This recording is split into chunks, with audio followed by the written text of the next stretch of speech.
Hola, muy buenas a todos. Vamos a desarrollar la última unidad de nuestro contenido programático. Sabemos que tenía solamente 3 unidades, un poco extensas, pero ya estamos en la última.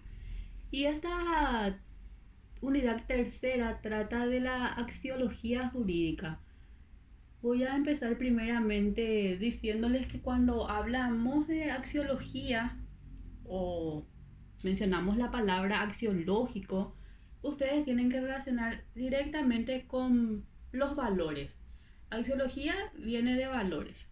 Les digo eso para que no se me pierdan un poquito, porque no es una terminología muy común, pero que sí van a escuchar mucho a lo largo de la carrera, especialmente cuando estén dando derecho procesal civil. Y si ustedes tienen la materia que se llama práctica jurisprudencial o taller de jurisprudencia también, porque existen los planos de la sentencia y uno de los planos es el axiológico, que es el estudio de los valores. Básicamente se trata de que el juez tiene que humanizar el derecho, ser empático y aplicar más que nada los valores éticos y morales al momento de dictar un fallo judicial. Bueno, ahora sí, nuestro programa de estudio pide hablar de los fines del derecho y seguidamente de las distintas concepciones sobre los mismos. Cuando hablamos de los fines del derecho, tenemos que saber también que hay doctrinarios que le llaman causa final del derecho. Y cuando tratamos de los fines del derecho, nos estamos refiriendo a ese beneficio o a ese provecho que le proporciona al hombre el derecho. Dado que el derecho es algo privativo del hombre, ya como les había dicho en la unidad primera, solamente el hombre es un ente jurídico, los animales y las plantas, o sea, los seres infrahumanos no tienen derecho. Por eso es que se dice que el derecho le sigue al hombre como su propia sombra. Ya Aristóteles definió a los fines del derecho diciendo que el fin como causa es aquello por lo que algo se hace. Y también otro de los exponentes de esta corriente filosófica era Santo Tomás, que decía que el fin es la causa de las causas. Bueno, eso es con respecto a ese primer tema. Ahora tenemos que hablar de las actitudes escépticas. Eh, Conceptualmente, el escepticismo es una corriente cercana al relativismo, aunque este concepto de escepticismo llega más lejos que el relativismo. El escepticismo lo que trata de demostrar es que el conocimiento absoluto no existe. Decía que no se puede llegar a conocer con certeza ninguna verdad. Sin embargo, los críticos de esta corriente filosófica decían que el escepticismo es contradictorio consigo mismo, porque desde el momento en que admite que no existe un conocimiento certero o un conocimiento absoluto, ya está admitiendo un conocimiento, el cual es que el conocimiento absoluto no existe. Bueno, eso es en cuanto a las actitudes escépticas. Luego pasamos a la siguiente corriente filosófica, que es el utilitarismo de Jeremías Bentham. Ya habíamos hablado también en la unidad anterior de, de este filósofo y vamos a volver a hacerlo aquí. Podemos decir que el fundador del utilitarismo inglés es Jeremías Bentham. Se escribe Bentham, ahí les puse en la diapositiva. Ya no les escribo más tanto ahora en la diapositiva, porque si no me escriben solamente lo que yo pongo en la diapositiva y no se trata de eso. Bueno, Jeremías Bentham fue un espíritu libre y valeroso que promovió con ardor varias reformas legislativas, especialmente en el campo o en el ámbito penal. El principio utilitario fundamental para Jeremías Bentham es el placer, entendido en el sentido materialista como satisfacción sensible y una ventaja personal.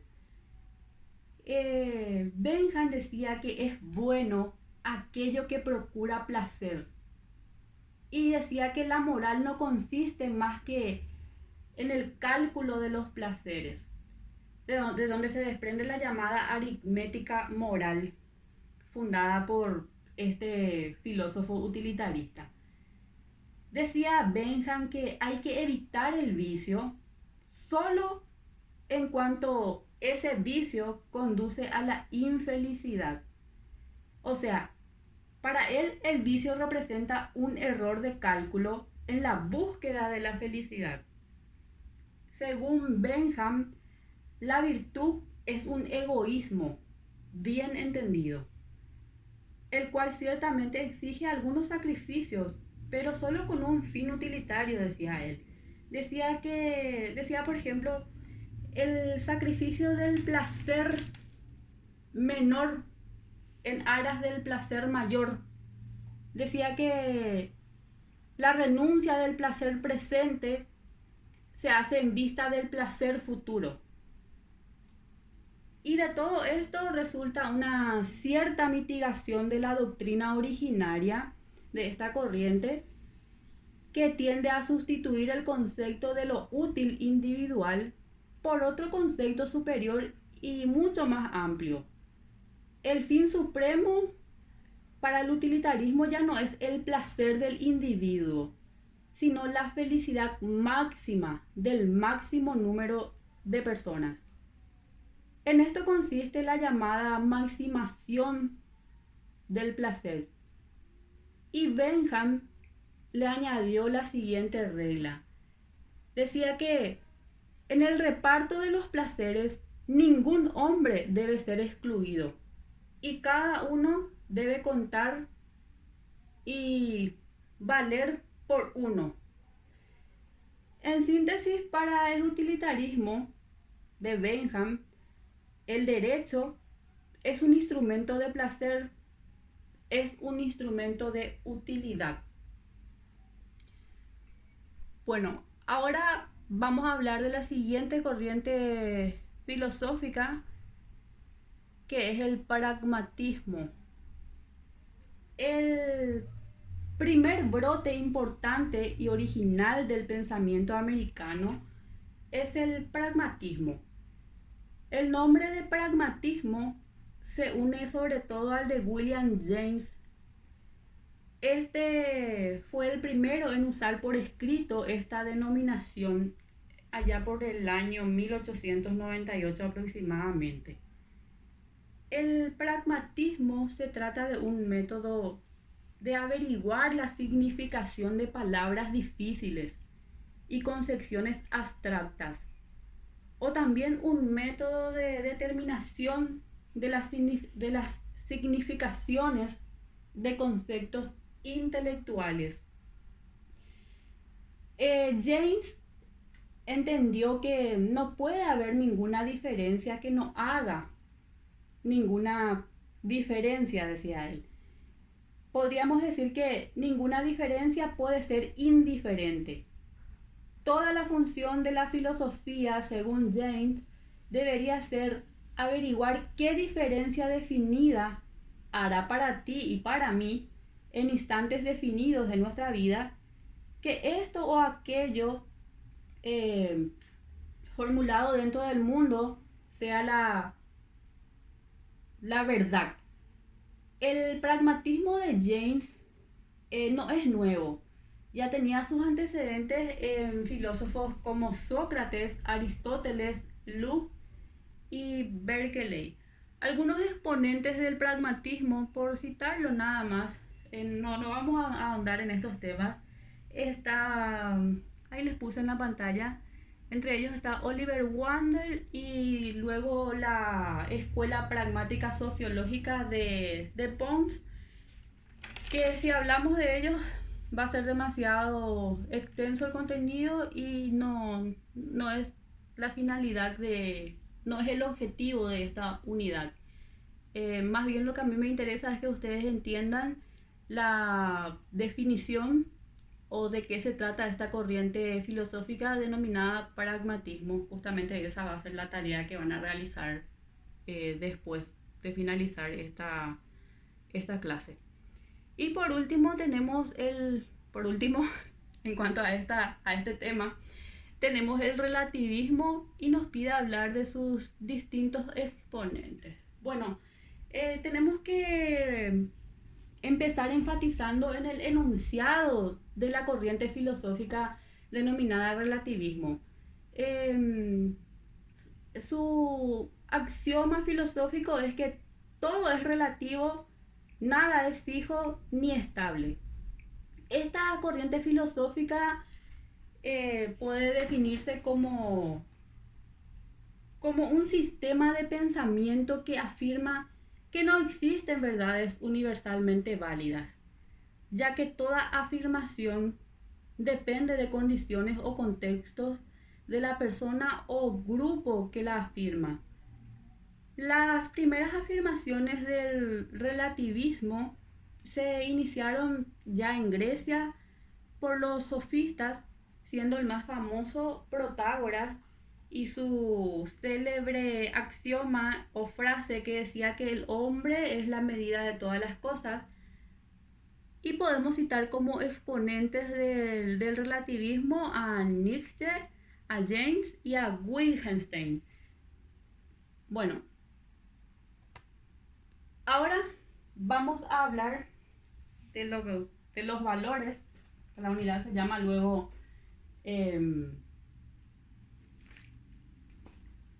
justamente axiología jurídica, ¿verdad?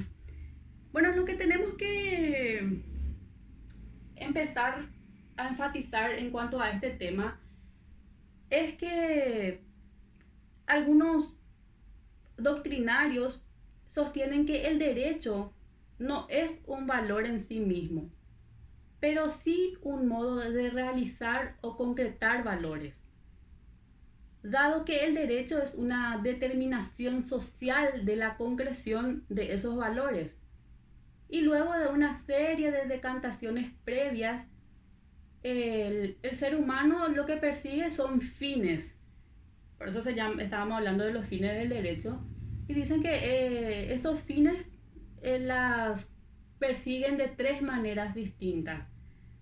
Una primera, que es por medios exclusivamente naturales. La segunda, por el empleo de cosas.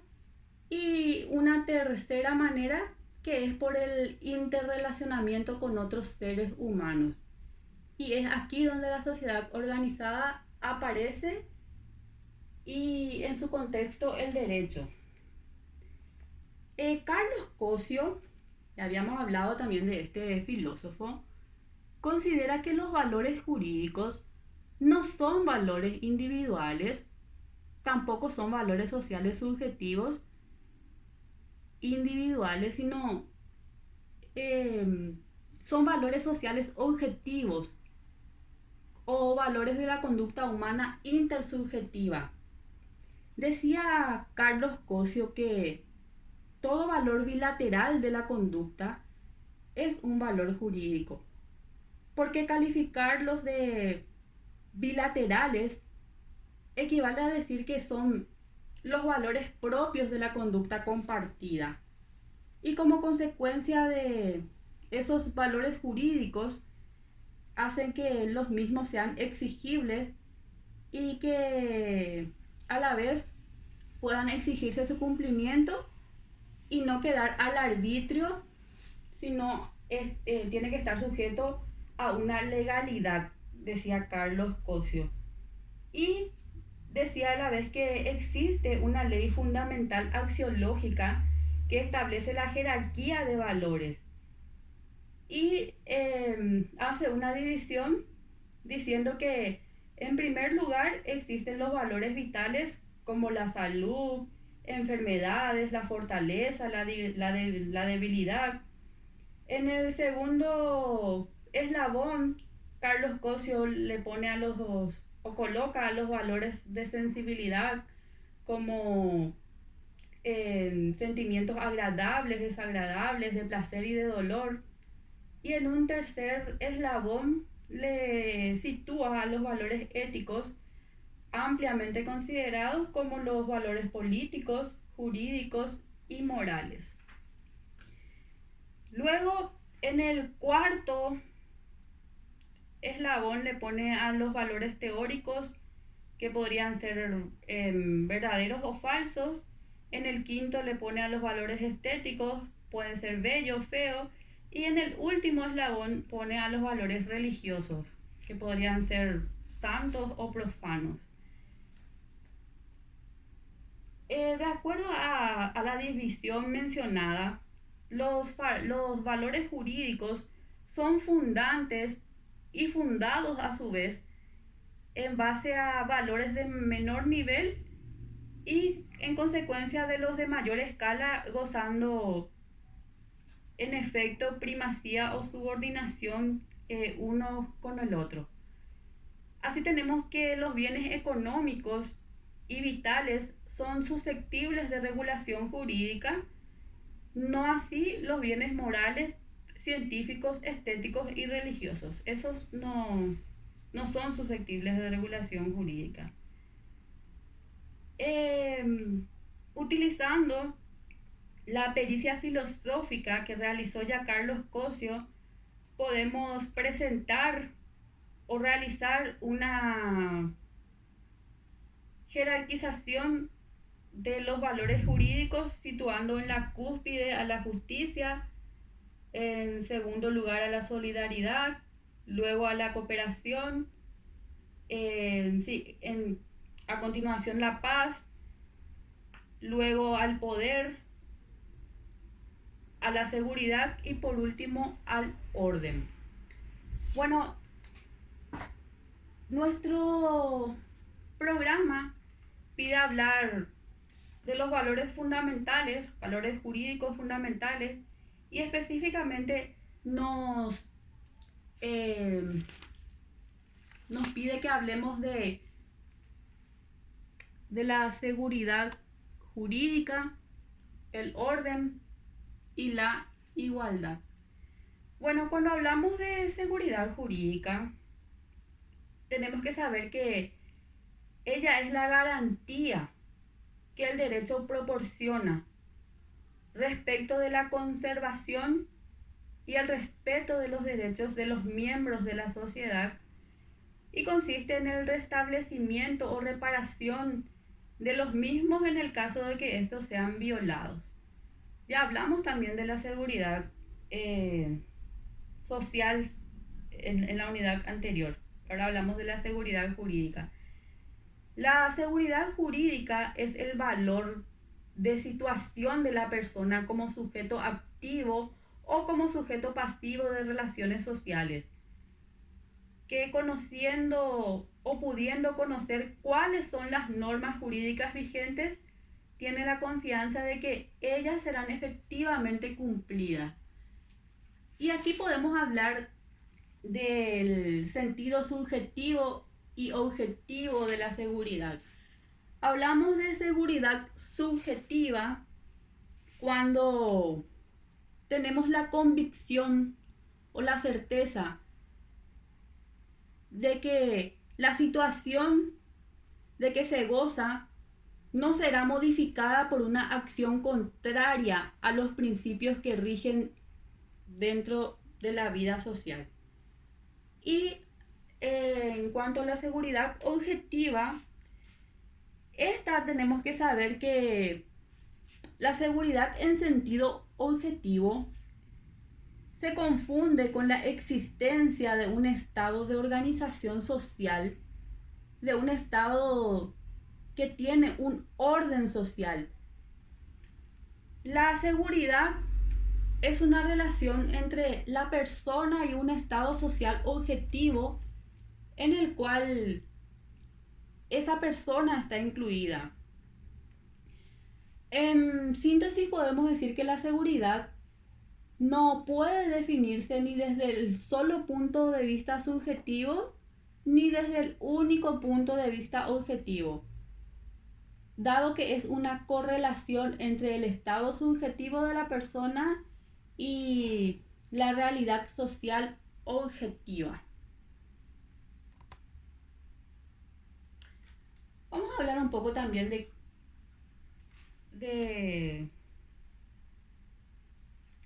tenemos que hablar del último tema.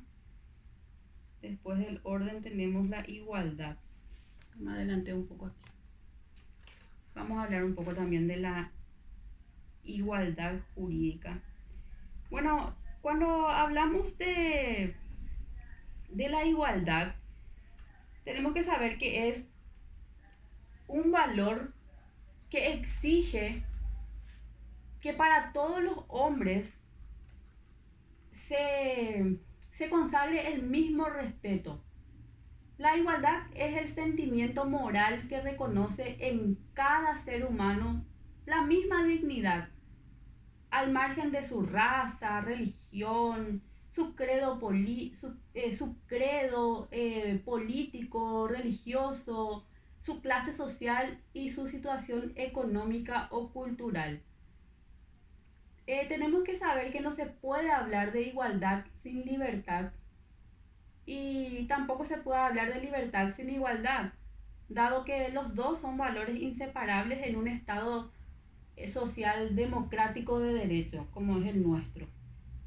La dignidad del ser humano, idéntica en todos los casos y consustancial con su existencia, exige que toda persona tenga igualdad de tratamiento en igualdad de circunstancias. El abandono del principio de igualdad de trato ante la ley abre el camino a la arbitrariedad. La igualdad exige la eliminación de la pobreza, la explotación, la eliminación de la esclavitud, la opresión y todas las fuentes del dolor humano. Bueno, eso es lo que persigue la igualdad. Ahora sí, vamos a hablar también de manera somera de la función del juez en la interpretación moderna. La verdad que la función del juez es bastante amplia. Nosotros lo que vamos a hacer acá es, como les dije, dar un panorama rápido de la función judicial en cuanto a la interpretación. El juez en el Estado moderno puede crear su sentencia como el investigador y el artista crean sus producciones por tratarse de creaciones del espíritu, y ciertamente tal aseveración al que puede llegar el juez podría ser o podría reputarse exagerada, no es menos exacto que contiene un fondo innegable también de exactitud, en el sentido de que el juez lo que hace es valorar los hechos, ¿verdad?, conforme al derecho. Lo que tiene que hacer es aplicar la ley al caso concreto que llega a su jurisdicción o a su competencia. La función judicial tiende a velar por la seguridad del tráfico jurídico, lo que naturalmente presupone la aplicación de la norma y permanencia de la jurisprudencia, seguridad del Estado, y también da garantía del orden y la paz, llevando a todos la certidumbre de la realización del derecho y la existencia de garantías jurídicas. Para realizar esta función, no se hace al juez un ser frío y deshumanizado, sino que se le asignan facultades de interpretaciones tan amplias como también precisas, y en algunos supuestos funciones casi creadoras que le permiten encontrar el derecho aplicable en los supuestos de lagunas legislativas, de los cuales ya hablamos también en la unidad anterior, ya hablamos de las lagunas de la ley. Y por último, y ahora sí, para culminar el desarrollo de esta unidad y también de nuestro contenido programático, vamos a hablar del abuso del derecho. Bueno, el abuso del derecho ya tiene sus orígenes, si bien no como tal en el derecho romano, cuya figura era el ius abutendi, donde se podía usar de cualquier derecho, siendo el único límite el que daba el pretor, que solía equiparar al derecho con la equidad, evitando el derecho abusivo. Posteriormente, en la época medieval, fue elaborada por Sino de Pistoia y Baldo de Ubaldi la teoría de la emulación, que era la forma de que un derecho subjetivo en forma disimulada tenía la intención no de hacer derecho, sino de causar un daño o molestia al vecino, especialmente en actos de edificación, construcción y aguas.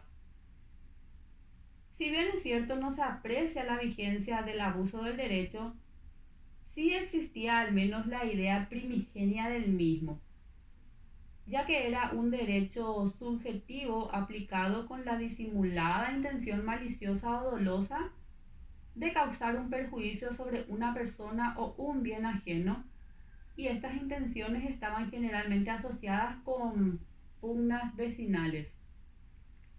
Otra teoría medieval antecedente del abuso del derecho fue la teoría de igniciones. Acá ya no tenía en cuenta la intención, sino el resultado de la acción. En tal carácter no era subjetivo, sino objetivo. Y esta teoría medieval tenía que ver también con relaciones de vecindad, con el uso de la propiedad y los conflictos que acarreaba el mismo al vecino, teniendo el mayor resultado en el campo legal en la época de la Revolución Industrial. Y si bien es cierto, estos antecedentes del derecho, ninguno encuadraría en el concepto actual que tenemos, que en resumida podemos decir que actualmente llamamos abuso del derecho a la situación que se produce cuando el titular actúa de modo tal que su conducta concuerda con la que concede la facultad, pero su ejercicio resulta contrario a la buena fe, la moral y las buenas costumbres, o también contrarios a los fines sociales y económicos del derecho.